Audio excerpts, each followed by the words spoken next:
आज के लेक्चर में हम कवर करेंगे डायग्राम ऑफ कॉनकेव मिरर। इससे पहले हम लोग पढ़ चुके हैं rule of making the mirror diagram. सबसे पहले हम पढ़ते हैं कॉनकेव मिरर के बारे में कि कॉनकेव मिरर के डायग्राम किस तरीके से बनाए जाते हैं। कॉनकेव मिरर में मैंने ये चीज बताई हुई थी कि इसमें सेंटर क्या होता है, सेंटर ऑफ कर्वेचर क्या होता है, फोकस क्या होता है, ये सभी मैं डिस्कस कर चुका हूं। आज हम इन डायग्राम को ड्रॉ करेंगे जब हमारी ऑब्जेक्ट की पोजीशन डिफरेंट डिफरेंट होगी। ये है मेरे पास ऑब्जेक्ट अभी मैंने फर्स्ट केस के लिए मैंने ऑब्जेक्ट रखा हुआ है। वो ऑब्जेक्ट मेरा ये है सेंटर, और इस सेंटर के बियॉन्ड रखा हुआ है। पहले मैं इस डायग्राम को बताता हूँ ये डायग्राम क्या है। ये है कॉनकेव मिरर। कॉनकेव मिरर बोला जाता है जब आउटर सरफेस को हम बल्ज कर देते हैं और इनर सरफेस से रिफ्लेक्शन होता है, तो इसे हम बोलते हैं कॉनकेव मिरर। कॉनकेव मिरर में ये है मेरे पास फोकस और ये है मेरे पास सेंटर पॉइंट। मींस जिस स्पेरिकल मिरर से ये बना हुआ है कॉनकेव मिरर, उसका सेंटर पॉइंट ये वाला है और फोकस पॉइंट ये मिल गया मुझे। मैं सबसे पहले ऑब्जेक्ट को रख रहा हूं इस सेंटर पॉइंट से बियॉन्ड रख रहा हूं, सेंटर पॉइंट से किसी डिस्टेंस पे रखता हूं। तो मैंने इस ऑब्जेक्ट को माना O। ये है ऑब्जेक्ट की हाइट। ऑब्जेक्ट से मैंने एक पैरेलल रे खींची और वो रे किसके इक्वल है, ये पैरेलल है किसके, ये प्रिंसिपल एक्सिस के। ये वाली एक्सिस है प्रिंसिपल एक्सिस।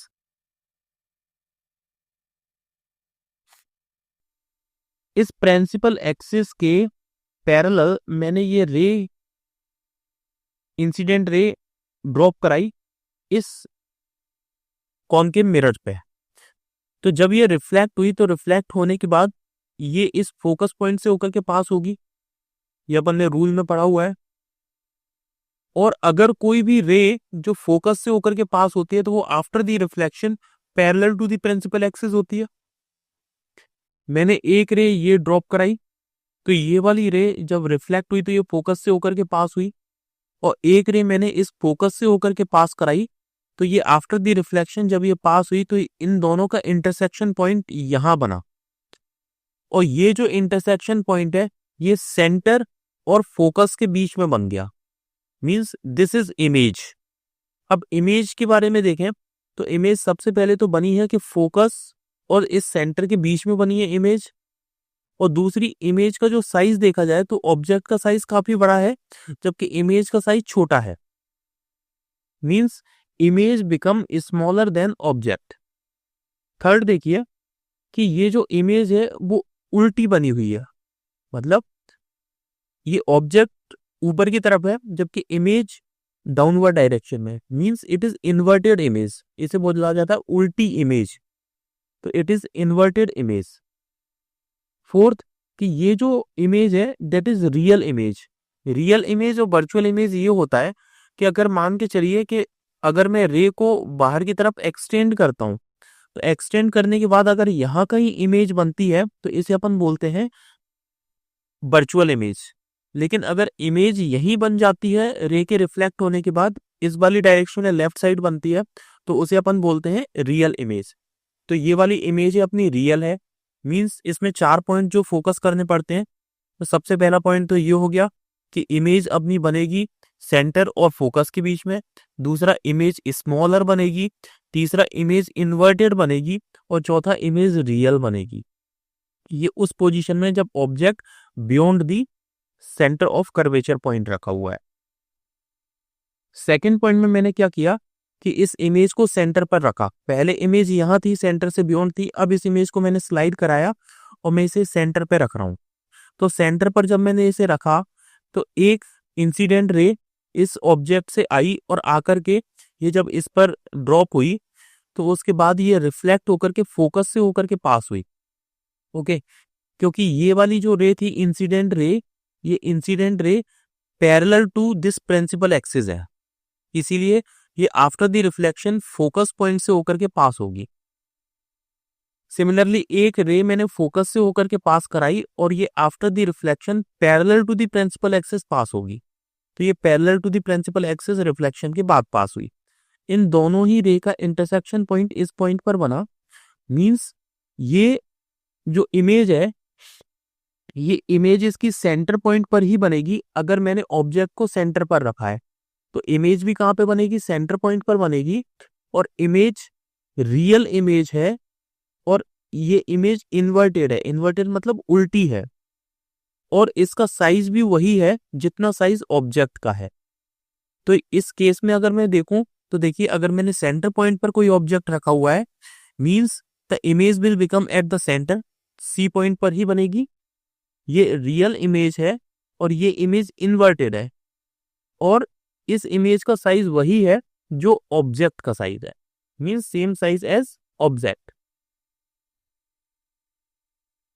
थर्ड कंडीशन ये है कि अगर मैंने ऑब्जेक्ट को स्लाइड करा करके सेंटर पॉइंट और फोकस पॉइंट के बीच में रखा, तो अब इस कंडीशन में क्या होगा कि जो प्रिंसिपल एक्सिस के पैरेलल जब यहां से रे जाएगी, तो वो रे आफ्टर द रिफ्लेक्शन पास होगी फोकस पॉइंट से, तो ये फोकस पॉइंट से पास होगी, means reflected ray passes from the focus point. Second रे जब इस फोकस पॉइंट से इंसिडेंट हुई है, तो ये after the reflection parallel to the principal axis pass होगी, तो ये इस तरीके से पास हुई है। इन दोनों का इंटरसेक्शन पॉइंट मुझे मिला जो बियॉन्ड दी सेंटर मिला है, यह है सेंटर सी, इसके बियॉन्ड मिला मुझे इमेज का जो पॉइंट है। मींस अगर मैंने ऑब्जेक्ट को सेंटर पॉइंट और फोकस के बीच में रखा है, तो इसका मतलब ये हुआ कि इमेज इसकी बियॉन्ड दी सी बनेगी, means beyond the centre point बनेगी। दूसरा, ये जो इमेज है वो रियल इमेज है, मींस कॉन्केव मिरर पर रियल इमेज बनेगी। इमेज सिंस उल्टी है, means it is inverted image है। और फोर्थ पॉइंट ये है कि ये जो इमेज है वो ऑब्जेक्ट के साइज से लार्जर इमेज है। तो यहां पर मैं देखूं तो इमेज बिकम बियॉन्ड सी, बिल्कुल सही बात है, सी से बियॉन्ड है। सेकंड, रियल इमेज है, बिल्कुल ठीक है। इमेज इज इन्वर्टेड है, यस, इमेज उल्टी है।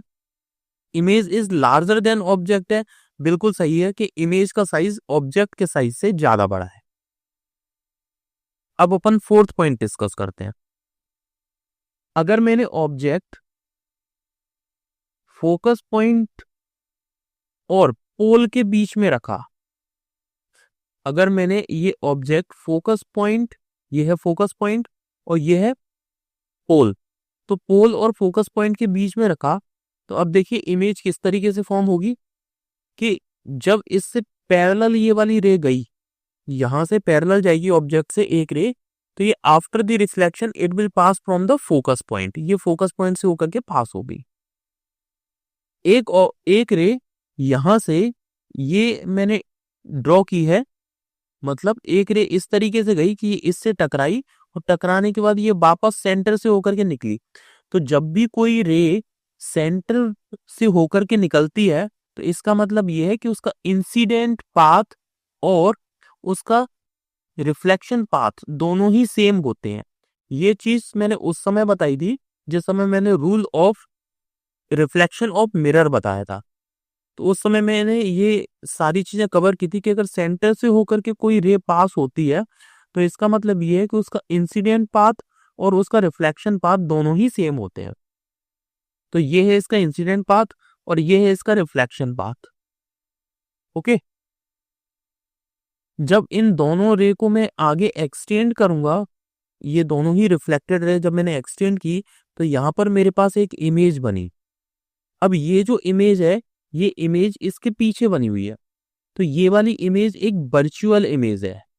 अगर इमेज इसी साइड बन जाती जिस साइड ऑब्जेक्ट था, इधर कहीं बनती, तो ये इमेज होती रियल इमेज। लेकिन इमेज कहाँ बनी है? ग्लास के पीछे बनी है, तो इसे हम बोलते हैं virtual image. Virtual image,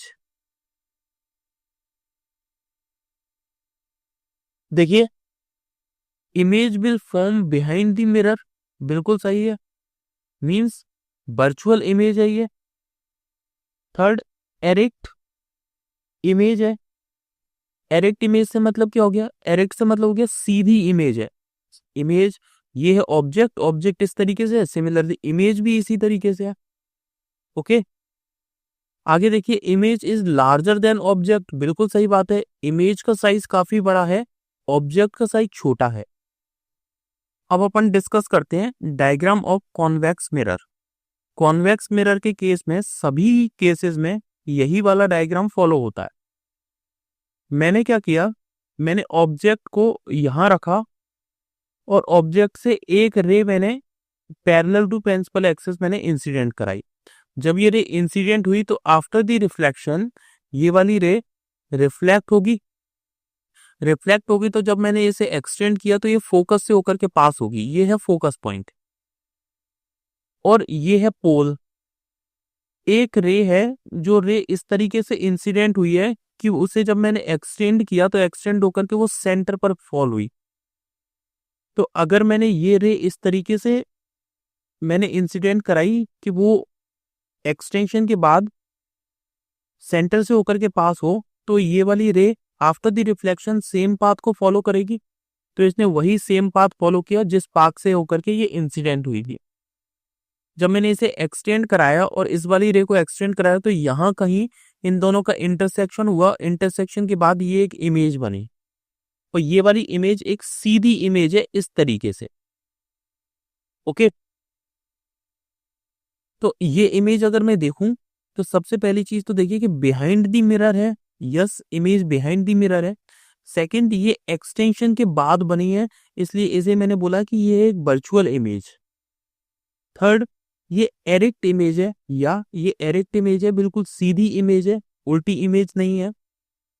fourth point है कि smaller than the object. Yes, object का साइज काफी बड़ा है जबकि इमेज का साइज काफी छोटा है। तो कॉन्वेक्स मिरर के केस में ये चारों ही कंडीशन